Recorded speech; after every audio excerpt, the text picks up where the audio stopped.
Voici la dernière enceinte Bluetooth de Sony, c'est la XV800, qui est livrée bien sûr avec une documentation, petit guide rapide de démarrage. Et alors, on a un câble de recharge. Alors celui-ci, c'est pour l'Angleterre normalement. Pour la France, bon bien sûr c'est celui-ci, enfin pour l'Europe. Il est livré aussi, alors ça c'est bien aussi, avec un câble optique.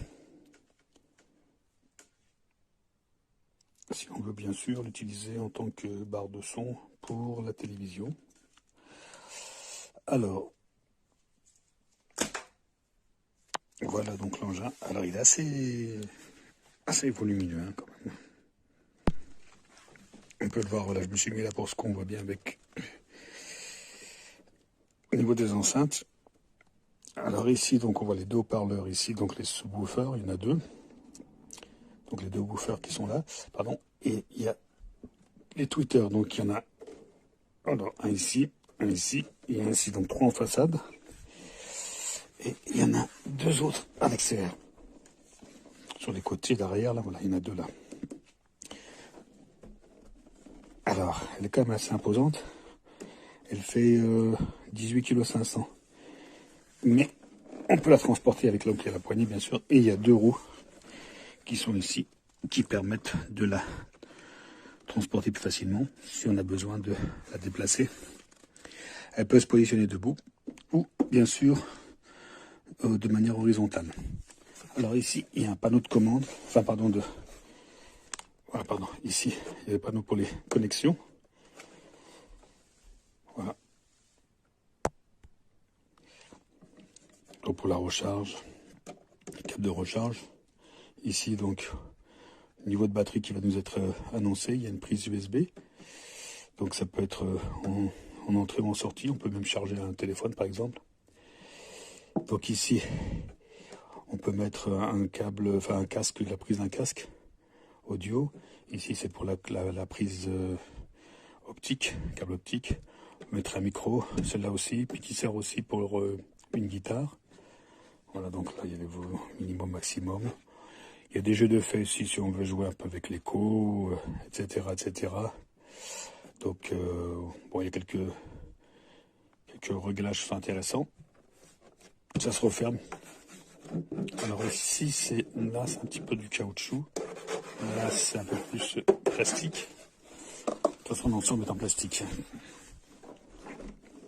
Alors ici, sur le dessus il y a des commandes.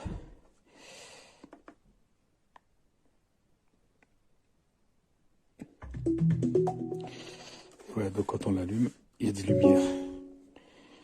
Il y a une lumière ici et une lumière tout en bas.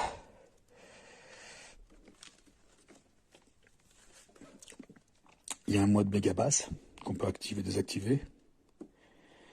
La lumière aussi peut être activée et désactivée. Et après, voilà, donc on contrôle en Bluetooth. On peut voilà, contrôler aussi marche arrêt, moins plus, etc., etc.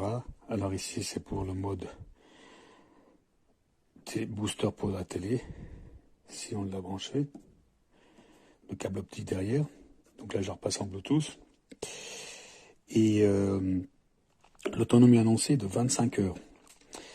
25 heures, alors bien sûr, c'est dans des conditions particulières, c'est-à-dire qu'il faut quand même, le volume, il est à peu près à 30%, et on a désactivé la lumière, et puis on a désactivé le mode de méga basse. Sinon, ça diminue bien sûr.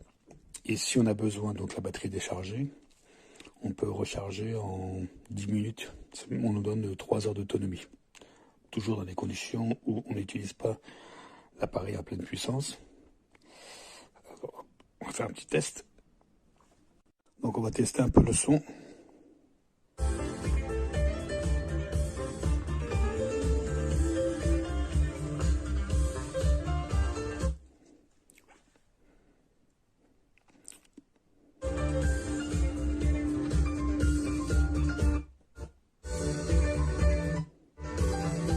En mode méga.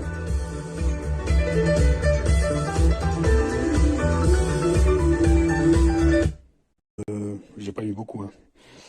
Je trouve que la qualité des basses est quand même pas mauvaise hein, pour ce type d'appareil.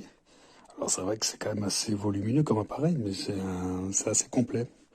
Vu que ça fonctionne en Bluetooth, on peut l'utiliser bien sûr en extérieur, en domicile. Alors il est donc normalement considéré comme IPX4, donc même quand il pleut, quand il est en position debout, ça va. À partir du moment où on ferme bien le petit volet derrière, il n'y a pas de crainte particulière. Et quand il est en position horizontale, c'est annoncé IPX2.